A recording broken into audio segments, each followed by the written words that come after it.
जय जगन्नाथ। नमस्कार प्रिय दर्शक बंधु, मु संतोष कुमार दास आपण मन मोर channel Maharshi astro and vastu research centre स्वागत जनाउछि।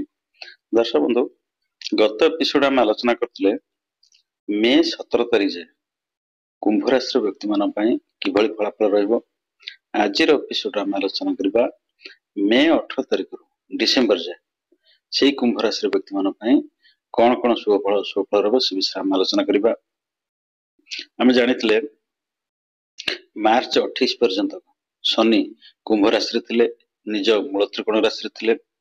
मार्च 29 की शनि पळेगले कोठी मीन राशि की, बुझि पाले कि बृहस्पति वृष राशि मे 13 तारिख जाथिले, मे 14 तारिख रु पळे आसिल कोठी की मिथुन, आपनकर मिथुन राशि की, बुझि पाले कि राहु मीन राशि थिले, राहु कुंभ राशि की मे 18 तारिख पळेले एबो से अनुसार केतु कन्या रु सिंह राशि पळेगला, बुझि पाले कि तो से अनुसार प्रेडिक्शन हम दी प्रकार करूचे। काहे कि देखंतु मु प्रति एपिसोड को जे वार्षिक राशिफल कथा वर्णना कला बेले आमे ए चारोटी राशि को चारोटी ग्रह को ऊपर बेसी गुरुत्व दउचे कि ना शनि राहु केतु और बृहस्पति। काहे कि चारटा ग्रह को ऊपर बेसी गुरुत्व दउचे ना ए चारटा ग्रह गोटी गोटी राशि रे वर्ष को अधिक समय रहंती। शनि गोटी राशि रे 2.5 वर्ष रहंती, राहु केतु गोटी गोटी राशि रे 1.5 वर्ष बा 18 मास रहंती, बृहस्पति गोटी राशि रे 13 मास रहंती, बुझि पाले कि सेति वार्षिक राशिफल गणना कला बेले आमे विशेष करी एई चारोटी ग्रह को ऊपर बेसी गुरुत्व देइथाउ। जेमति मासिक राशिफल कथा वर्णना कला आमे रवि को ऊपर बेसी गुरुत्व देइथाउ। काहे कि ना रवि गोटे राशि रे गोटे मास रहंती। दैनिक राशिफल कथा आमे जतले प्रेडिक्शन करूचे सेतले आमे चंद्र को ऊपर बेसी गुरुत्व दउचे। काहे कि ना चंद्र गोटे राशि रे कोन करंती 2.5 दिन रहंती, बुझि पाले कि से अनुसार जो आमे वार्षिक राशिफल कथा वर्णना करूचंती बा गणना करूचंती सेतले एई चारटा ग्रह शनि राहु केतु बृहस्पति एई चारटा ग्रह पर बेसी गुरुत्व दउचंती, बुझि पाले कि तो मार्च 28 तारिख शनि कुंभ थिले, मार्च 29 शनि पळे आसले कोठी मीन राशि की। तेणु हमर कुंभ राशि व्यक्ति मान पई शनि हेले द्वितीय अधिपति बा धनाधिपति, बुझि पाले कि कुंभ राशि व्यक्ति पई शनि धनाधिपति हे गेले हैला। तेणु शनि एटी कहा पई फल दउचंती निज राशि पई बा निज राशि व्यक्ति मान पई फल दउचंती, बुझि पाले कि शनि निज राशि व्यक्ति मान पई फल दउचंती। बसले कोठी धन घरे, बुझि पाले कि आपण जानंतु बृहस्पति गोटे एमिति ग्रह एमिति समय ग्रह समस्त ग्रह बृहस्पति राशि रे रहिले किबा बृहस्पति दृष्टि रे रहिले एते अशुभ फल प्रदान करती नाही। शनि जेहेतु मीन राशि रे बा बृहस्पति राशि रहिले आपण मन निश्चित जानतु कुंभ राशि व्यक्ति मान पई ए वर्षटा मोटामोटी भाबरे ए वर्षटा बहुत शुभ फल मिले, बुझि पाले। तेणु ए वर्ष कुंभ राशि व्यक्ति माने भल 2 पैसा संचय करिवे। विशेष करी गुटू मे आपनकर मार्च 29 तारिख रु जे कुंभ राशि व्यक्ति मान पाखु भल 2 पैसा आसी भल 2 पैसा संचय करी पारिबे। काहे कि ना जेहेतु धन घरे शनि निजे बसिले एवं निज राशि व्यक्ति मान पई फल देले, बुझि पाले। जदि शनि मेषर बसथांते तो शुभ फल दे नथा, काहे ना शत्रु गृह हिजबे। एठी जेहेतु बृहस्पति भाबरे बसिले बृहस्पति शत्रु नहले भी मित्र नहले भी बृहस्पति शनिकर शत्रु नहंती। बृहस्पति गोटे एमिति ग्रह म कहछि जे बृहस्पति सारे राहु केतु छाडी देले अन्य जे कोनोसी ग्रह मिसिले भल जोग सृष्टि हुए। इवन बृहस्पति अनुसार शनि रहिले गुरु शौर्य जोग सृष्टि हुए, बुझि पाले कि तेणु शनि जेहेतु धन भाव बसिले ए वर्ष कुंभ राशि व्यक्ति मान पई भल सुजोग अछि धन संचय करबे, भल 2 पैसा से संचय करी पारिबे। परिवार संगे उत्तम संपर्क रहइबो, समस्त साहाय्य सहयोग मिलिबो, बुझि पाले कि आ कोन हो जे ए समय रे आपन ईश्वर प्रेमी हेबे, मंदिर गामी हेबे, आपण मंदिर को जीवा बेसी पसंद करे, दान धर्म ए प्रति आपनकर मन निश्चित बळिबो, बुझि पाले कि तापर शनि एठी बसी कि देखंतु आ गोटे जिंस आपनकर कुंभ राशि रे केला राहु रहला, राहु बसिला कुंभ राशि रे। तेणु जेहेतु जन्म राशि रे राहु बसिला, राहु टिके कोन करबो ना ए समय शारीरिक असुस्थता देखैबो आपनकर शनि को द्वारा जे कुछ पीड़ा सब से पीड़ा सब किए सृष्टि करबो राहु सृष्टि करबो, बुझि पाले कि ରାହୁ ଏ ସମୟରେ କଣ କରିବ, ଆପଣ ଆଣ୍ଠୁ ଗଣ୍ଠି ଜଏଣ୍ଟ ଏ ସବୁଗୁଡା ଯୋଉଗୁଡା ରହିଲା ସେ ସବୁ ଟିକେ ପୀଡା ସୃଷ୍ଟି କରିବ। ରାହୁ ଟିକେ ଆପଣଙ୍କୁ କଣ କରିବ, ବେଶୀ ଚାଲାକ କରିବ, ବୁଝିପାରିଲେ। ଚାଲାକ ଇନ ଦ ସେନ୍ସ କଣ, କୌଣସି କାମଟା ଆପଣ କରିବାକୁ ଯାଉଛନ୍ତି ଆପଣ ସେଠି ଟିକେ କପଟତା ଅବଲମ୍ବନ କରିବେ, ବୁଝିପାରିଲେ କି। ଆପଣ ଦେଖିବେ ଏ କାମଟା ଏଠି ସତରେ ହେଇପାରିବନି, ଟିକେ ମିଛର ଆଶ୍ରୟ ନେବାକୁ ପଡିବ, ଆପଣ ଟିକେ କପଟ ଆଚରଣ କରିବେ, ଏଇଟା ରାହୁ କରିବ, ବୁଝିପାରିଲେ କି। ଆପଣ ସମସ୍ତ କାମ ମୁଁ କହିଲି ନା ଏ ବର୍ଷ କୁମ୍ଭ ରାଶିର ବ୍ୟକ୍ତି ମାନଙ୍କର ସମସ୍ତ କାମ ଆରାମସେ ହେଇଯିବ ହେଲା। ତାପରେ ଦ୍ୱିତୀୟତଃ ରାହୁ ଗୋଟେ ଏମିତି ଗ୍ରହ, ରାହୁ ରହିଲା ଯେହେତୁ ଆପଣଙ୍କର ଜନ୍ମ ରାଶିରେ ରହିଲା, ଟିକେ ଆପଣଙ୍କୁ କପଟି କରେଇବ, ଟିକେ ମିଛୁଆ କରେଇବ। କାହିଁକି ନା ଆପଣ ଆପଣଙ୍କ କାର୍ଯ୍ୟ ହାସଲ କରିବା ପାଇଁ ନିଶ୍ଚିତ ମିଛ ଏବଂ କପଟ ଟିକେ ସାହାରା ନେବେ, ବୁଝିପାରିଲେ କି। ତାପରେ ଶନି ଆପଣଙ୍କର ତୃତୀୟ ଦୃଷ୍ଟିରେ କୋଉ ଭାବ ଦେଖିଲେ, ଆପଣଙ୍କର ସୁଖ ଶାନ୍ତିର ଭାବ ଦେଖିଲେ, ଚତୁର୍ଥ ଭାବ ଦେଖିଲେ ତୃତୀୟ ଦୃଷ୍ଟିରେ। ଯେହେତୁ ଇଏ ହଉଛି ତାଙ୍କର ମିତ୍ର ରାଶି ବୃଷ ରାଶି, ଆମେ ଜାଣିଛେ ବୃଷ ରାଶିର ରାଶ୍ୟାଧିପତି କିଏ ହେଲେ ଶୁକ୍ର, ବୃଷ ରାଶିର ରାଶ୍ୟାଧିପତି ଶୁକ୍ର, ଆଉ ସିଏ ହେଇଗଲେ ଶନିଙ୍କର ମିତ୍ର। ତେଣୁ ଆପଣ ଜାଣନ୍ତୁ ଏ ସମୟ ଭିତରେ ଆପଣ ନିଶ୍ଚିନ୍ତ ଭାବରେ ଯଦି ଆପଣ ଜାଗା ବାଡି କିଣିବାକୁ ଚାହୁଁଛନ୍ତି ଏ ସମୟରେ ନିଶ୍ଚିନ୍ତ ସଫଳ ହେବେ। କୋଉଠୁ, ମାର୍ଚ୍ଚ 29 ପରଠାରୁ ଆପଣ ନିଶ୍ଚିନ୍ତ ଭଲ ସୁଯୋଗ ମିଳିବ ଜାଗା ବାଡି କିଣିବା ପାଇଁ, କିମ୍ବା ଜାଗା ବାଡି କିଣିବା ପାଇଁ ଆପଣ ଯାହାକୁ ପଇସା ପତ୍ର ଦେଇଥିବେ ସେ ସବୁ ହେଇପାରୁନଥିବ, ଏ ସମୟ ଭିତରେ ମାର୍ଚ୍ଚ 29 ପରେ ନିଶ୍ଚିନ୍ତ ଭାବରେ ଆପଣଙ୍କ ସେ ସବୁ ସମସ୍ୟା ସମାଧାନ ହେଇଯିବ। ମାତାଙ୍କ ସାଙ୍ଗରେ ଆପଣଙ୍କର ଉତ୍ତମ ସମ୍ପର୍କ ରହିବ, ମାତାଙ୍କ ସାଙ୍ଗରେ ଭଲ ସମ୍ପର୍କ, ମାଙ୍କ ସାଙ୍ଗରେ ଭଲ ସମ୍ପର୍କ ରହିବ। ଏବଂ ଏ ସମୟରେ ଆପଣ ଯାନବାହନ କିଣିବାକୁ ଚାହୁଁଛନ୍ତି ମାର୍ଚ୍ଚ 29 ପରେ ଆପଣ କିଣନ୍ତୁ, ମାର୍ଚ୍ଚ 29 ପରେ ନିଶ୍ଚିନ୍ତ ଭାବରେ ଆପଣଙ୍କୁ ସଫଳତା ମିଳିବ, ସବୁ ପ୍ରକାର ସଫଳତା ଆପଣଙ୍କୁ ମିଳିବ। ଯଦି ଘର କରିବାକୁ ଚାହୁଁଛନ୍ତି ବା ଘର ଆପଣଙ୍କର ଅଧା ହେଇପଡିଛି, ଘର ଗୋଟେ ଜଣେ ଜଣେ ଘର ଆରମ୍ଭ କରିଦିଅନ୍ତି, ଘରଟା ହେଇପାରେନି, ଘର ଅଧା ହେଇପଡିଥାଏ, କିନ୍ତୁ ଏ ସମୟରେ କୁମ୍ଭ ରାଶିର ବ୍ୟକ୍ତି ମାନଙ୍କର ଅଧା ଥିବା ଘର ବି ଏମାନେ ପୂର୍ଣ୍ଣାଙ୍ଗ କରିବେ, ନିଶ୍ଚିନ୍ତ ଭାବରେ ଆରମ୍ଭ କରିଦିଅନ୍ତୁ। ମାର୍ଚ୍ଚ 29 ପରେ ନିଶ୍ଚିନ୍ତ ଭାବରେ ଆପଣ ଦେଖିବେ ଆପଣଙ୍କ କାମ ହେଇଯିବ। ତାପରେ ଶନି ଦୃଷ୍ଟି ଦେଲେ କୋଉଠିକି ନା ସପ୍ତମ ଦୃଷ୍ଟି ଅଷ୍ଟମ ଭାବକୁ ଦୃଷ୍ଟି ଦେଲେ, ଯେହେତୁ ଏଇଟା ଦେଖନ୍ତୁ ମିତ୍ର ରାଶି ବୁଧଙ୍କର, ଶନି ଏବଂ ବୁଧ ଦି ଜଣ ଯାକ ମିତ୍ର, ବୁଝିପାରିଲେ କି। ଯେହେତୁ ଏଟା ମିତ୍ର ରାଶି ତେଣୁ ଏଠି ସେ ଶୁଭ ଫଳ ଦେବା କଥା।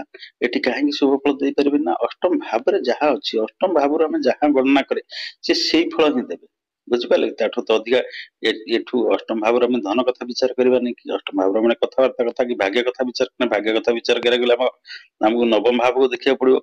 ତେଣୁ ଯେହେତୁ ଅଷ୍ଟମ ଭାବଟା ଗୋଟେ ଖରାପ ଜାଗା ହେଲା, ଏଠୁ ଆୟୁ କଥା ବିଚାର କରିଥାଏ, ଦୁର୍ଘଟଣା କଥା ଆମେ ବିଚାର କରିଥାଏ। ତେଣୁ ଶନି ଯେହେତୁ ଏ ଘରଟାକୁ ଦୃଷ୍ଟି ଦେଲେ, ଅଷ୍ଟମ ଭାବକୁ ଦୃଷ୍ଟି ଦେଲେ, ଆପଣ ଜାଣନ୍ତୁ ନିଶ୍ଚିନ୍ତ ଶାରୀରିକ ପୀଡା ଟିକେ ଆପଣଙ୍କର ରହିବ, ବେଶୀ ରହିବ ନାହିଁ। କାହିଁକି ନା ଶନି ଏଠି ଫଳ ଦଉଛନ୍ତି କାହା ପାଇଁ, କୁମ୍ଭ ରାଶିର ବ୍ୟକ୍ତି ମାନଙ୍କ ପାଇଁ, ନିଜ ରାଶିର ବ୍ୟକ୍ତି ମାନଙ୍କ ପାଇଁ ଫଳ ଦଉଛନ୍ତି, ନିଜ ପାଇଁ ଫଳ ଦଉଛନ୍ତି। ତେଣୁ ଏତେ କଷ୍ଟ ଫଳ ଦେବେ ନାହିଁ। ହବ ଯେହେତୁ ତାଙ୍କର ଦୃଷ୍ଟି ରହିଲା ଅଷ୍ଟମ ଭାବକୁ, ଗୋଟେ ଖରାପ ଭାବକୁ ଦୃଷ୍ଟି ରହିଲା, ନିଶ୍ଚିନ୍ତ ଭାବରେ ଆପଣଙ୍କର କଣ ହବ, ଶାରୀରିକ ପୀଡା ଟିକେ ରହିବ, ମସଲ୍ସ ପେନ୍ ରହିବ, ଜଏଣ୍ଟସ ପେନ୍ ରହିବ, ଏସବୁ ନିଶ୍ଚିନ୍ତ ଭାବରେ ରହିବ, ବୁଝିପାରିଲେ। ତାପରେ ଶନି ଦଶମ ଦୃଷ୍ଟିରେ କୋଉ ଭାବ ଦେଖାଦେଲେ, ଆୟ ଭାବକୁ ଦେଖାଦେଲେ, ବୁଝିପାରିଲେ କି। ଯେହେତୁ ଶନିଙ୍କର ଦଶମ ଦୃଷ୍ଟିରେ ଆୟ ଭାବକୁ ଶନି ଦେଖିଲେ ଏବଂ ବୃହସ୍ପତିଙ୍କ ଦୃଷ୍ଟି ରହିଲା କୋଉଠିକି, ଆୟ ଭାବକୁ, ବୃହସ୍ପତି ସପ୍ତମ ଦୃଷ୍ଟିରେ ଆୟ ଭାବକୁ ଦେଖିଲେ, ଶନି ଦଶମ ଦୃଷ୍ଟିରେ ଥିଲେ ଏବଂ ବୃହସ୍ପତି ସପ୍ତମ ଦୃଷ୍ଟିରେ ଦେଖିଲେ। ଏବଂ ଯେହେତୁ ବୃହସ୍ପତି ଧନୁ ରାଶି ହଉଛି ବୃହସ୍ପତି ନିଜ ରାଶି, ବୃହସ୍ପତି ନିଜ ରାଶିକି ଦେଖିଲେ, ଏଠି ବି ବୃହସ୍ପତି ଆପଣ ଜାଣିଥିବେ ଆପଣ ଶୁଭ ଫଳ ଦେବେ ଏବଂ ଶନି ଶୁଭ ଫଳ ଦେବେ। ତେଣୁ ଆୟ ମୋଟାମୋଟି ଭାବରେ ଆପଣଙ୍କର ବହୁତ ବଢିଆ ରହିବ। ମାର୍ଚ୍ଚ 29 ବେଳକୁ ଆପଣ ଦେଖନ୍ତୁ ନିଶ୍ଚିନ୍ତ ଭାବରେ ମାର୍ଚ୍ଚ 29 ଠାରୁ ଆପଣ ଆୟ ବହୁତ ବଢିଆ ରହିବ, ଆୟ ନିଶ୍ଚିନ୍ତ ଭାବରେ ବୃଦ୍ଧି ହବ ହେଲା। ତାପରେ ନିଶ୍ଚିନ୍ତ ଭାବରେ ଆପଣଙ୍କୁ ବଡ ଭାଇ ଭଉଣୀ ମାନଙ୍କର ସାହାଯ୍ୟ ସୁଯୋଗ ମିଳିବ। କୌଣସି କାମ ଆପଣ ଅଟକି ରହିଥିବ ସେମାନଙ୍କ ସାହାଯ୍ୟରେ ହବା କଥା, ନିଶ୍ଚିନ୍ତ ଭାବରେ ସେମାନେ ସାହାଯ୍ୟ ସୁଯୋଗ କରିବେ। ଆପଣ ଅଟକି ଥିବା କାମ ବା କୌଣସି କାମ ଆପଣ ଆରମ୍ଭ କରିବାକୁ ଯାଉଛନ୍ତି ତାଙ୍କ ପାଖକୁ ସାହାଯ୍ୟ ସହଯୋଗ ପାଇଁ ଯାଆନ୍ତୁ, ନିଶ୍ଚିନ୍ତ ଆପଣଙ୍କର କାମ ହେଇଯିବ, ସେମାନେ ସାହାଯ୍ୟ ସହଯୋଗ କରିବେ। ତାପରେ ଆମେ ଆସିବା ରାହୁଙ୍କ ପାଖକୁ। ରାହୁ ବସିଲେ କୋଉଠି, ଜନ୍ମ ରାଶିରେ ବସିଲେ। ରାହୁ ଜନ୍ମ ରାଶିରେ ଯେତେବେଳେ ବସିଲେ, ରାହୁ ନିଶ୍ଚିନ୍ତ ଭାବରେ କଣ କରିବେ, ଆପଣଙ୍କୁ କହିଥିଲି ଟିକେ ପୂର୍ବରୁ ଆଲୋଚନା କରିଥିଲି, ଟିକେ ଆପଣ କପଟି କରିବେ, ଟିକେ ମିଛୁଆ କରିବେ। କାହିଁକି ନା କାର୍ଯ୍ୟ ହାସଲ ପାଇଁ ଆପଣ ଦେଖନ୍ତୁ ଗୋଟେ କାମ ଆପଣଙ୍କର ହେଇପାରୁନି, ସେଠି ଆପଣ ଟିକେ ଦେଖିବେ ନାହିଁ, ଟିକେ ମିଛର ସାହାରା ନେବାକୁ ପଡିବ, ଟିକେ କପଟତା ଅବଲମ୍ବନ କରିବାକୁ ପଡିବ, ନିଶ୍ଚିନ୍ତ ଆପଣ ସେସବୁ କରିବେ। ତାପରେ ରାହୁ ଏଠି ବସିକିରି ପଞ୍ଚମ ଦୃଷ୍ଟି କୋଉଠି ଦେଖିଲା ନା ପଞ୍ଚମ ଭାବକୁ ଦେଖିଲା ହେଲା। ପଞ୍ଚମ ଭାବରେ ବୃହସ୍ପତି ନିଜେ ରହିଲେ ଏବଂ ରାହୁର ଦୃଷ୍ଟି ରହିଲା ପଞ୍ଚମ ଭାବକୁ ହେଲା। ତେଣୁ ଯେହେତୁ ରାହୁଙ୍କର ଏଟା ଉଚ୍ଚା ରାଶି, ଆମେ ଜାଣିଛେ ମିଥୁନ ରାଶି ବୃଷ ଆଉ ମିଥୁନ ରାହୁ ଉଚ୍ଚା ହେଇଯାନ୍ତି, ତେଣୁ ଯେହେତु ରାହୁଙ୍କର ଏଟା ଉଚ୍ଚ ରାଶି, ରାହୁ ଏଠି ଖରାପ ଫଳ ଆପଣଙ୍କୁ ଦେବେ ନାହିଁ ହେଲା। ରାହୁ ଏଠି ଶୁଭ ଫଳ ଦେବେ। ଏବଂ ବୃହସ୍ପତିଙ୍କର ମିତ୍ର ଗ୍ରହ, ବୃହସ୍ପତି ରହିଲେ ମିତ୍ର ରାଶିରେ, ମିଥୁନ ରାଶିରେ ଆମେ ଜାଣିଛେ ମିଥୁନ ରାଶିର ରାଶି ଅଧିପତି କିଏ? ବୁଧ। ବୁଧ ଏବଂ ବୃହସ୍ପତି ଯାକ ହେଇଗଲେ ମିତ୍ର। ତେଣୁ ଯେହେତୁ ପଞ୍ଚମ ଭାବରେ ବୃହସ୍ପତି ବସିଲେ ଏବଂ ରାହୁଙ୍କର ଦୃଷ୍ଟି ରହିଲା, ରାହୁ ପଞ୍ଚମ ଭାବରେ ମିଥୁନ ରାଶିରେ ଅଶୁଭ ଫଳ ଦେବେ ନାହିଁ। ତେଣୁ ଏଠି କଣ ହବ ନା ଆପଣ ନିଶ୍ଚିନ୍ତ ପିଲାମାନଙ୍କ ପାଇଁ ଆପଣ ଟିକେ ଗର୍ବ ଅନୁଭବ କରିବେ, ଖୁସି ଅନୁଭବ କରିବେ ହେଲା। ବା ପିଲାମାନଙ୍କ ସହିତ ଆପଣ ଯଦି ମନୋମାଳିନ୍ୟତା ଥିବ, କିଛି କୌଣସି ପ୍ରକାର ଦ୍ୱନ୍ଦ୍ୱ ଥିବ, ଏଇ ସମୟ ଭିତରେ ଆପଣ ନିଶ୍ଚିନ୍ତ ଭାବରେ ହେଇଯିବ ହେଲା। ଦେଖନ୍ତୁ ଏଠି ରାହୁ ବୃହସ୍ପତିଙ୍କୁ ଦେଖିଲେ, ରାହୁ ବୃହସ୍ପତିଙ୍କ ଉପରେ ଦୃଷ୍ଟି ଦେଲେ ଗୁରୁଚଣ୍ଡାଳ ଦୋଷ ଗୋଟେ ସୃଷ୍ଟି ହେଲା ଭଳିଆ ହୁଏ। ଫିର ବି ଯେହେତୁ ଦୁଇ ଜଣ ଯାକ ଗ୍ରହ ଚାହୁଁଛନ୍ତି ଏଠି ଶୁଭ ଫଳ ଦେବା ପାଇଁ, ନିଶ୍ଚିନ୍ତ ଭାବରେ ଆପଣଙ୍କୁ ଶୁଭ ଫଳ ମିଳିବ। ପିଲାମାନଙ୍କ ସଫଳତାରେ ଆପଣ ଖୁସି ହେବେ ହେଲା। କିମ୍ବା ପିଲାମାନଙ୍କ ସାଙ୍ଗରେ ଯଦି ଦ୍ୱନ୍ଦ୍ୱ ଥିବ ଏ ସମୟ ଭିତରେ, କେବେ ଯେ ମେ 18 ପରେ, ମେ 18 ପରେ ଏସବୁ ଆପଣ ଦ୍ୱନ୍ଦ୍ୱ ସବୁ ତୁଟିଯିବ। ଯେହେତୁ ରାହୁର ଦୃଷ୍ଟି ହେଲା ପଞ୍ଚମ, ନିଜ ଉଚ୍ଚ ରାଶିକି ଦୃଷ୍ଟି ହେଲା ଏବଂ ବୃହସ୍ପତି ସେଠି ରହିଲେ। ତାପରେ ରାହୁ ସପ୍ତମ ଦୃଷ୍ଟି କୋଉ ଭାବ ଦେଖିଲା? ଆପଣଙ୍କର ସପ୍ତମ ଘରକୁ ଦେଖିଲା ହେଲା।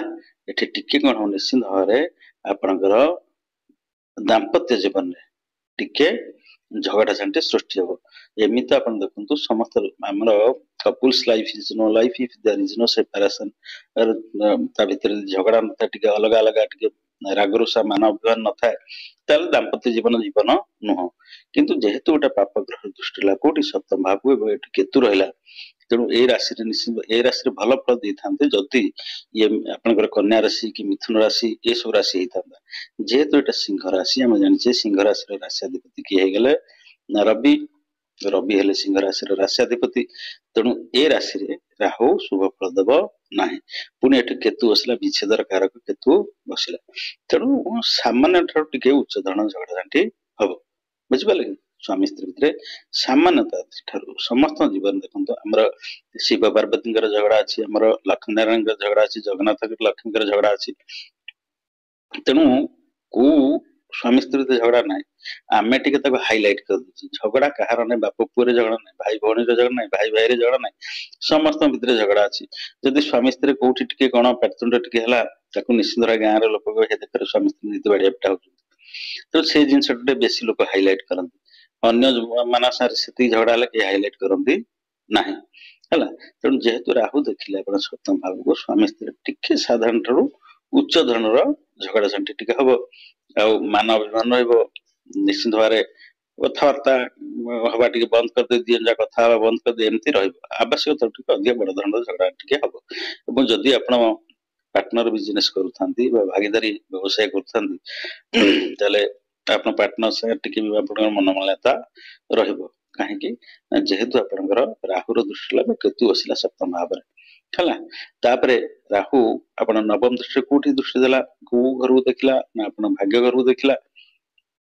ତେଣୁ ଏଇଟା ହଉଛି ଶୁକ୍ରଙ୍କର ଭାବ। ତେଣୁ ଯେହେତୁ ରାହୁ ଏଠି ଦୃଷ୍ଟି ଦେଲା, ଏଠି କଣ ହବ ନା ବାପାଙ୍କ ସାଙ୍ଗରେ ଆପଣ ଟିକେ ମନୋମାଳିନ୍ୟତା ରହିବ। କିନ୍ତୁ ଆପଣ ଏଠି କଣ ଟିକେ କପଟତା ଅବଲମ୍ବନରେ ବାପାଙ୍କ ଠାରୁ ସବୁ କାମ କରେଇ ନେବେ। ଆପଣ ଗୋଟେ କାମ କରିବାକୁ ଚାହୁଁଛନ୍ତି, ବାପା ରାଜି ହେବେ, ସେ କାମ ହେଇପାରିବ ନାହିଁ, ସେ କାମ ତୁ କରନା, ବାପା ଅପୋଜ କରିବେ। କିନ୍ତୁ ଆପଣ ଆପଣଙ୍କର କଥାରେ ହେଲା, ଆପଣ ଆପଣ କପଟତାରେ ବାପାଙ୍କ ସେ କାମ ଆପଣ ହାସଲ କରି ନେଇଯିବେ। ତେଣୁ ଯେହେତୁ ରାହୁର ଗୋଟେ ଦୃଷ୍ଟି ହେଲା, ଏ ଭାବକୁ ଦୃଷ୍ଟି ହେଲା, ଆପଣ ଦେଖନ୍ତୁ ରାହୁ ଗୋଟେ ଖରାପ ଗ୍ରହ ନୁହଁ। ଆମେ ତାକୁ ସବୁବେଳେ ପାଇଁ ରାହୁଙ୍କୁ ଖରାପ ଭାବରେ ଗୋଟେ ଖରାପ ଗ୍ରହ ଭାବରେ ଗଣନା କରିଛେ। ରାହୁ ନିଶ୍ଚିନ୍ତ ଭାବରେ ଗୋଟେ ପାପ ଗ୍ରହ, କିନ୍ତୁ ଆପଣ ମାନଙ୍କୁ ତ ରାହୁ ବହୁତ ଚାଲାକ। ରାହୁ ଯୋଉ ବ୍ୟକ୍ତିର ଲଗ୍ନରେ ରାହୁ ଅଛି, ଆପଣ ଦେଖନ୍ତୁ ନା କଥାରେ ନା କାମରେ ଆପଣ ତାକୁ ପାରିବେ, କୌଣସିଥିରେ ପାରିବେ ନା। ଆପଣ ତାକୁ ନେଇକିରି ସମୁଦ୍ର ମଧ୍ୟରେ ଫୋପାଡ଼ି ଦେଇ ଆସନ୍ତୁ, କୌଣସି ବୋଟ ଫୋଟ ଦିନ ସେ ଆସିକି କୂଳରେ ପହଞ୍ଚିବ।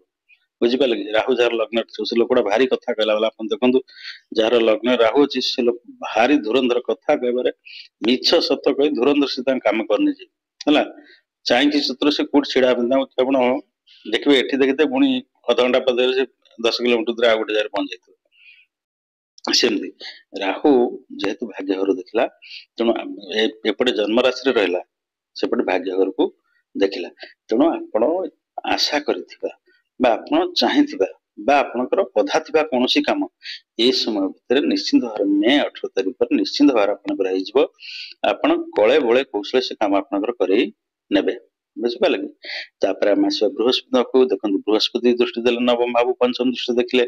ତେଣୁ ଏପଟେ ରାହୁର ଦୃଷ୍ଟି ହେଲା, ରାହୁ ଚାହିଁଲା ଏଠି ଆପଣଙ୍କୁ ଉନ୍ନତି କରିବା ପାଇଁ ହେଲା। ଏବଂ ବୃହସ୍ପତିଙ୍କର ଦୃଷ୍ଟି ରହିଲା, ଶୁଭ ଦୃଷ୍ଟି ରହିଲା। ଯେ ଏଇଟା ତୁଳା ରାଶି, ମୁଁ ଜାଣିଛେ ତୁଳା ରାଶିଠୁ ଶୁକ୍ରଙ୍କର, ବୃହସ୍ପତିଙ୍କର ଶତ୍ରୁ ରାଶି। ଫିର ବି ଆପଣ ଜାଣନ୍ତୁ ବୃହସ୍ପତି ମଙ୍ଗଳ ଥାନ୍ତେ ଏଠି ଆପଣଙ୍କର ଦ୍ୱନ୍ଦ୍ୱ ସୃଷ୍ଟି କରିଥାନ୍ତେ ହେଲା। କ୍ରୁର ଗ୍ରହ କି ରବି ଥାନ୍ତେ ଦ୍ୱନ୍ଦ୍ୱ ସୃଷ୍ଟି କରିଥାନ୍ତେ। ଯେହେତୁ ବୃହସ୍ପତି ଜଣେ ସୌମ୍ୟ ଗ୍ରହ, ସିଏ କାହାର ଉପକାର ପଛେ ନ କରୁ କାହାର ଅପକାର କରନ୍ତି ନାହିଁ। ତେଣୁ ବୃହସ୍ପତିଙ୍କର ଶୁଭ ଦୃଷ୍ଟି ରହିଲା ଏବଂ ରାହୁର ଚତୁର ଦୃଷ୍ଟି ରହିଲା ନବମ ଭାବ। ତେଣୁ ଆପଣ ଜାଣନ୍ତୁ ନିଶ୍ଚିତ ଭାବରେ ଏଇ ସମୟ ଭିତରେ ଆପଣଙ୍କର ସମସ୍ତ କାମ, ଏଇ ଯୋଉ 2025ରେ କୁମ୍ଭ ରାଶିର ବ୍ୟକ୍ତି ପାଇଁ ଗୋଲ୍ଡେନ ପିରିୟଡ। ଆପଣ ଦେଖନ୍ତୁ ଶନି 7.5, କୁମ୍ଭ ରାଶି ବ୍ୟକ୍ତି ପାଇଁ ଶନି 7.5 ଚାଲିଛି। କିନ୍ତୁ ଶନି 7.5ଟା କୋଉ ରାଶି ପାଇଁ ଭଲ, କୋଉ ରାଶି ପାଇଁ ଖରାପ? କୁମ୍ଭ ରାଶି ପାଇଁ ଭଲ, କିଛି ଅସୁବିଧା ନାହିଁ। କୁମ୍ଭ ରାଶି ହଉଛି ଶନିଙ୍କର ନିଜର ରାଶି, ମୂଳ ତ୍ରିକୋଣ ରାଶି। ତେଣୁ କୁମ୍ଭ ରାଶିର ବ୍ୟକ୍ତି ମାନଙ୍କ ପାଇଁ ଶନି 7.5 ଖରାପ ନାହିଁ। ଆହୁରି 2.5 ବର୍ଷ ଶନି ଏଠି ପଳେଇଲେ ପୁଣି 2.5 ବର୍ଷ ଦେଖିବେ। ଶନି 7.5 ମାନେ କଣ? ଶନି ଯୋଉ ରାଶିରେ ସେ ରାଶିରେ 2.5 ବର୍ଷ ଭୋଗ କରିବେ। ଶନିଙ୍କର ରହଣି କାଳ ହଉଛି 2.5 ବର୍ଷ। ତା ପୂର୍ବ ଘରକୁ 2.5 ବର୍ଷ ଭୋଗ କରିବେ, ତା ପର ଘରକୁ 2.5 ବର୍ଷ ଭୋଗ କରିବେ। ଟୋଟାଲି ମିଶିଗଲା 7.5 ବର୍ଷ। ଶନି ଦୃଷ୍ଟି ଦେଲେ ପୂର୍ବ ଘରକୁ ହେଲା। ଶନି ଯଦି ଦେଖନ୍ତୁ ଆପଣଙ୍କର ମାର୍ଚ୍ଚ 29 ବେଳକୁ ମକର ରାଶିର ଶନି 7.5 ପଳେଇଯିବ। କାହିଁକି ନା ଶନି ପଳେଇଗଲେ ମୀନ ରାଶି। ଶନି 7.5 ଆରମ୍ଭ ହେଇଥିଲା କୁମ୍ଭକୁ 2.5 ବର୍ଷ ପୂର୍ବରୁ, ପୁଣି 2.5 ବର୍ଷ ଚାଲିବ କୁମ୍ଭରେ। ବୁଝିପାରିଲେ କି? ପୁଣି 2.5 ବର୍ଷ ଆରମ୍ଭ ହେଲା ମେଷ ରାଶିକି ଶନି 7.5। ମେଷ ରାଶିର ବ୍ୟକ୍ତି ମାନଙ୍କ ପାଇଁ ବହୁତ ଖରାପ ଶନି 7.5 ଆରମ୍ଭ ହେଲେ। ବୁଝିପାରିଲେ କି? କିନ୍ତୁ କୁମ୍ଭ ରାଶି ପାଇଁ ଖରାପ ନୁହଁ ହେଲା। କିମ୍ବା ମିଥୁନ ରାଶି ପାଇଁ ଏତେ ହାନିକାରକ ନୁହଁ। କାହିଁକି ନା ଯେହେତୁ ଆପଣଙ୍କର ମୀନ ରାଶି ପାଇଁ ଏତେ ହାନିକାରକ ନୁହଁ। କାହିଁକି ନା ଯେହେତୁ ମୀନ ରାଶିଟା ହଉଛି ଆପଣଙ୍କର କାହାର? ବୃହସ୍ପତିଙ୍କ ରାଶି। ବୁଝିପାରିଲେ? ତେଣୁ ଆପଣ ଜାଣନ୍ତୁ ଏଇ ବର୍ଷଟା କୁମ୍ଭ ରାଶିର ବ୍ୟକ୍ତି ମାନେ ମୋଟାମୋଟି ବହୁତ ଭଲ ସମୟ, ଗୋଲ୍ଡେନ ପିରିୟଡ। ଏଇ ସମୟ ଭିତରେ ଆପଣ ଯାହା କାମ କରିବା କଥା କରି ନିଅନ୍ତୁ, ନିଶ୍ଚିନ୍ତ ଭାବରେ ଆପଣ ସବୁଥିରେ ସଫଳ ହେବେ। ତାପରେ ବୃହସ୍ପତି ଦୃଷ୍ଟି ଥିଲା କୋଉଠି? ସପ୍ତମ ଦୃଷ୍ଟି କୋଉଠି ଦେଇଥିଲା ନା ଆୟ ଭାବ ଦେଇଥିଲେ। ମୁଁ ଆଲୋଚନା କରିଥିଲି ଆୟ ଭାବ କଥା। ଶନିଙ୍କର ଦୃଷ୍ଟି ହେଲା, ବୃହସ୍ପତି ଦୃଷ୍ଟି ହେଲା। ଯେହେତୁ ଧନୁରାଶିଟା ବୃହସ୍ପତି ନିଜର ରାଶି, ତେଣୁ ବୃହସ୍ପତି ଏଠି ଆପଣ ନିଶ୍ଚିନ୍ତ ଭଲ ଆୟ କରେଇବେ। ଏବଂ ଶନିଙ୍କର ଦୃଷ୍ଟି ହେଲା, ଶନି ଆପଣଙ୍କର ଯେହେତୁ କୁମ୍ଭ ରାଶି ନିଜ ରାଶି ପାଇଁ ଦଉଛନ୍ତି, ତେଣୁ ଆୟ ଆପଣଙ୍କର ବହୁତ ଭଲ ଆୟ ରହିବ ଏ ବର୍ଷ। ବୁଝିପାରିଲେ କି? ତାପରେ କେତୁ କଥା ଦେଖିବା ଆମେ। କେତୁ ବସିଲା କୋଉ ଭାବରେ? ସପ୍ତମ ଭାବରେ। ରାହୁ ଠାରୁ କେତୁଟା ହଉଛି ଡେଞ୍ଜର। କାହିଁକି ନା କେତୁ ହଉଛି ବିଚ୍ଛେଦର କାରକ। କେତୁ ହଉଛି ଆମର, ରାହୁ କେତୁ ହେଲେ ଗୋଟେ ରାକ୍ଷସର 2ଟା ମୁଣ୍ଡ, ଗୋଟେ ରାକ୍ଷସର 2ଟା ପାଟ। ଉପରଟା ହେଲା ରାହୁ, ତଳଟା ହେଲା କେତୁ। କେତୁ ସମସ୍ତ ସାଂସାରିକ ସୁଖରୁ ବଞ୍ଚିତ। ତେଣୁ କେତୁ ଯେହେତୁ ସାଂସାରିକ ସୁଖରେ ବଞ୍ଚିତ, କେତୁ ଯଦି ସପ୍ତମ ଭାବରେ ବସିବ, ସାଂସାରିକ ସୁଖରୁ ସେ ବିମୁଖ କରିବ। ବୁଝିପାରିଲେ କି? କେତୁ ଯଦି ଆପଣଙ୍କର ତୃତୀୟ ଭାବରେ ବସିଲା, ଏକାଦଶ ଭାବରେ ବସିଲା, କିମ୍ବା ଆପଣ ଦ୍ୱିତୀୟ ଭାବରେ ବସିଲା, ନିଶ୍ଚିନ୍ତ ଭାବରେ ସେ କଣ କରିବ? ଆପଣ ଯଦି ତୃତୀୟ ଭାବରେ ବସିଲା, ଭାଇ ଭଉଣୀଙ୍କ ସାଙ୍ଗରେ ସମ୍ପର୍କ ଖରାପ କରିବ। ନବମ ଭାବରେ ବସିଲେ ବାପାଙ୍କ ସାଙ୍ଗରେ ସମ୍ପର୍କ ଖରାପ କରିବ। ଚତୁର୍ଥ ଭାବରେ ବସିଲେ ମାଙ୍କ ସାଙ୍ଗରେ ସମ୍ପର୍କ ଖରାପ କରିବ। ସପ୍ତମ ଭାବରେ ବସିଲେ ସ୍ୱାମୀ ବା ସ୍ତ୍ରୀ ସହିତ ଆପଣଙ୍କର ସମ୍ପର୍କ ଖରାପ କରେଇବ ହେଲା, ବିଚ୍ଛେଦ କରିବ। ତେଣୁ କେତୁଟା ହଉଛି ବହୁତ ଡେଞ୍ଜର। ରାହୁ ଠାରୁ କେତୁଟା ହଉଛି ଡେଞ୍ଜର। କେତୁ ଜ୍ଞାନର କାରକ। କେତୁ ଯଦି ପଞ୍ଚମ ରହିଲା, ଆପଣ ଜାଣନ୍ତୁ ଆପଣ ନିଶ୍ଚିନ୍ତ ଭାବରେ ଭଲ ଜ୍ଞାନୀ ବ୍ୟକ୍ତି ଜଣେ ହେବେ। କିନ୍ତୁ ସପ୍ତମ ରହିଲେ ସେ କଣ କରିବ? ବିଚ୍ଛେଦ ସୃଷ୍ଟି କରିବ। ସ୍ୱାମୀ ସ୍ତ୍ରୀ ଭିତରେ ଅଲଗା ଅଲଗା ସବୁବେଳେ ମନାନ୍ତର ଏମିତି ଲାଗି ରହିବ, ଆବଶ୍ୟକତାରୁ ଅଧିକା। ବୁଝିପାରିଲେ କି? ତାପରେ କେତୁ ପଞ୍ଚମ ଦୃଷ୍ଟି ଆପଣ କୋଉ ଭାବ ଦେଲା? ଆପଣ ଧନ ଭାବକୁ ଦେଖିଲା। ବୁଝିପାରିଲେ କି? ତେଣୁ ଯେହେତୁ ବୃହସ୍ପତିଙ୍କ ଦୃଷ୍ଟି ହେଲା ଏବଂ ଶନିଙ୍କର ଦୃଷ୍ଟି ହେଲା, ତେଣୁ କେତୁର ଏଠି କିଛି ପାୱାର ରହିବନି। କେତୁ ଆପଣଙ୍କୁ ଆୟ କ୍ଷେତ୍ରରେ ବେଶୀ ବିଭ୍ରାଟ କରେଇ ପାରିବ ନାହିଁ, କିନ୍ତୁ ସମ୍ୟକ କ୍ଷତି କରିବ। ଏଇଆ କଣ ଯେ ଯୋଉଠି ସପୋଜ ଆପଣଙ୍କର 10 ଟଙ୍କା ମିଳିବ, ସେଟା 9 ଟଙ୍କା ମିଳିବ। କିମ୍ବା ଆପଣଙ୍କର ଗୋଟେ 2 ତାରିଖ କଥା ଦେଇଛି ପଇସା ଦେବାକୁ, 5 ତାରିଖ ହେଇଯିବ। ଏମିତି କେତୁ ଏଇ ସବୁ ଡିଫରେନ୍ସ କରେଇବ। ତାପରେ କେତୁ ସପ୍ତମ ରାଶି ଆପଣ ଜନ୍ମ ରାଶିକି ଦେଖିଲା। ବୁଝିପାରିଲେ କି? ସପ୍ତମ ରାଶି ଆପଣ ଜନ୍ମ ରାଶିକି ଦେଖିଲା। ତେଣୁ ଏଠି ଟିକେ କଣ କରେ? କେତୁ ଆପଣ ବେଳେ ବେଳେ ହେଲା, ବେଳେ ବେଳେ ଆପଣ ବିରକ୍ତି କରେଇଦବ। ବେଳେ ବେଳେ ଆପଣ ପରିବାର ସାଙ୍ଗେ ଟିକେ ନୋକଝୋକ ଆପଣଙ୍କର ହବ, ଟିକେ ଝଗଡା ଝାଣ୍ଟି ହବ ହେଲା। ଏସବୁ କରିବ ସାମୟିକ ଭାବରେ, ବେଶୀ ନୁହଁ। ବୁଝିପାରିଲେ କି? କେତୁ ସବୁବେଳେ ପାଇଁ ଆପଣଙ୍କର ଗଭୀର ଜ୍ଞାନର ପ୍ରତୀକ। କେତୁ ଆପଣଙ୍କର ସବୁବେଳେ ପାଇଁ ମନ୍ଦିର ପ୍ରତି ଆକୃଷ୍ଟ କରିବ। ଦାନ ଧର୍ମ ଏଇଗୁଡା ସବୁ କରିବାରେ ଆପଣଙ୍କୁ ବେଶୀ ଉତ୍ସାହିତ କରିବ। ତାପରେ କେତୁ ଆପଣ ନବମ ଦୃଷ୍ଟି ତୃତୀୟ ଭାବକୁ ଦେଖିଲା ହେଲା। ତେଣୁ କେତୁ ଯେହେତୁ ନବମ ଦୃଷ୍ଟି ଆପଣ ତୃତୀୟ ଭାବ ଦେଲା, ଏଠି କଣ କରିବ କେତୁ? ନା ଆପଣଙ୍କର ଟିକେ ସାନ ଭାଇ ଭଉଣୀ ମାନେ ଦେଖନ୍ତୁ ଏଠୁ କେତୁ ଦେଖିଲା କୋଉଠି ମେଷ ରାଶିର ରାଶିଆଧିପତି ଥିଲେ ମଙ୍ଗଳ। ଯେହେତୁ କେତୁର ଦୃଷ୍ଟି ହେଲା ସାନ ଭାଇ ଭଉଣୀ ମାନଙ୍କ ସାଙ୍ଗରେ ଆପଣ ଟିକେ କଣ ରହିବ ମନମାଳିନ୍ୟତା ସୃଷ୍ଟି କରେଇବ କେତୁ, ବୁଝିପାରିଲେ କି? ଆଉ ଟିକେ ଆପଣଙ୍କୁ ଲେଜି କରେଇବ, କେତୁଟା ଲେଜି କରାଏ, କୌଣସି କାମ କରିବା ଆପଣ ଉତ୍ସାହ ରଖେଇଦବନି ହେଲା, ଟିକେ ଲେଜି କରେଇବ। ବଟ୍ ଯେହେତୁ ଶନି ହଉଛନ୍ତି ଆପଣଙ୍କର ମୁଖ୍ୟ, ଶନି ହେଲେ କୁମ୍ଭ ରାଶିର ରାଶିଆଧିପତି, ତେଣୁ ଶନି ହେଲେ ଏଠି ମୁଖ୍ୟ। ଯେହେତୁ ଶନି ହଉଛନ୍ତି ନ୍ୟାୟର ଗ୍ରହ ହେଲା, ତେଣୁ ଶନି ସବୁ ଯାକ କାମ କରେଇ ନେବେ, କେତୁ ବେଶୀ ଦ୍ୱନ୍ଦ୍ୱ ବା ବାଧା ସୃଷ୍ଟି କରିପାରିବ ନାହିଁ। ମୋଟାମୋଟି ଭାବରେ 2025 ମସିହାଟା କୁମ୍ଭ ରାଶିର ବ୍ୟକ୍ତି ମାନଙ୍କ ପାଇଁ ବହୁତ ଭଲ ସମୟ, ବୁଝିପାରିଲେ? ତାପରେ ଆପଣ ଦେଖନ୍ତୁ ଆମେ କେବଳ ଏଇ ଚାରିଟା ରାଶି କଥା, ଚାରିଟା ଗ୍ରହଙ୍କ କଥା ବିଚାର କରୁଛେ। ଚାରିଟା ଗ୍ରହ, ତିନିଟା ଗ୍ରହ ରହିଲେ ଖରାପ, ଶନି ରାହୁ କେତୁ। କେବଳ ସୌମ୍ୟ ଗ୍ରହ ରହିଲେ ବୃହସ୍ପତି। ପ୍ରେଡିକ୍ସନ ମ୍ୟାକ୍ସିମମ୍ ଆସେ କଣ, ତିନିଟା ଗ୍ରହଙ୍କର ଖରାପ ଫଳ ଆସେ, ଗୋଟିଏ ଗ୍ରହର ଭଲ ଫଳ ଆସେ। କିନ୍ତୁ କୁମ୍ଭ ରାଶିର ବ୍ୟକ୍ତି ମାନଙ୍କ ପାଇଁ କାହିଁକି ନା ଏଇ ଯୋଉ ତିନିଟା ଗ୍ରହ ସପୋର୍ଟିଂ ରହିଲେ, ତା ସାଙ୍ଗରେ ବୃହସ୍ପତି ବି ନ୍ୟୁଟ୍ରାଲ ରହିଲେ ହେଲା। ତେଣୁ ନିଶ୍ଚିତ ଭାବରେ କୁମ୍ଭ ରାଶି ପାଇଁ ଭଲ ସମୟ ରହିବ 2025ଟା। ଏବଂ ତାପରେ ହଉଛି ଅନ୍ୟ ଗ୍ରହ ମାନଙ୍କର ସ୍ଥିତି ଅଛି, ଆମେ କେବଳ ଚାରିଟା ଗ୍ରହଙ୍କୁ ବିଚାର କରୁଛେ। ମଙ୍ଗଳଙ୍କର ଅଛି, ବୁଧଙ୍କର ଅଛି, ଅନ୍ୟ ଗ୍ରହ ମାନଙ୍କ ସମୟ ଅଛି। ସେ ଅନୁସାରେ ଆପଣ ଶୁଭାଶୁଭ ମିଶ୍ରିତ ଫଳ ମିଳିବ, କିନ୍ତୁ ବିଶେଷ ଆପଣ ବେଶୀ ଆପଣ ଦେଖନ୍ତୁ ଶୁଭ ଫଳ କୁମ୍ଭ ରାଶିର ବ୍ୟକ୍ତି ମାନଙ୍କ ପାଇଁ ମିଳିବ। ତ ଦର୍ଶକ ବନ୍ଧୁ, ଆଜି ଆମେ କୁମ୍ଭ ରାଶିର ବ୍ୟକ୍ତି ମାନଙ୍କ ପାଇଁ ମେ 18 ତାରିଖ ପରେ କେମିତି କଣ ଫଳାଫଳ ରହିବ ସେ ବିଷୟରେ ଆମେ ଆଲୋଚନା କଲେ। ନେକ୍ସଟ ଏପିସୋଡ ଆମେ ମୀନ ରାଶିର ବ୍ୟକ୍ତି ମାନଙ୍କ କଥା ଆଲୋଚନା କରିବା ହେଲା, ଯେ ମୀନ ରାଶିର ବ୍ୟକ୍ତି ମାନଙ୍କ ପାଇଁ 2025 କେମିତି କଣ ରହିବ ସେ ବିଷୟରେ ଆମେ ଆଲୋଚନା କରିବା।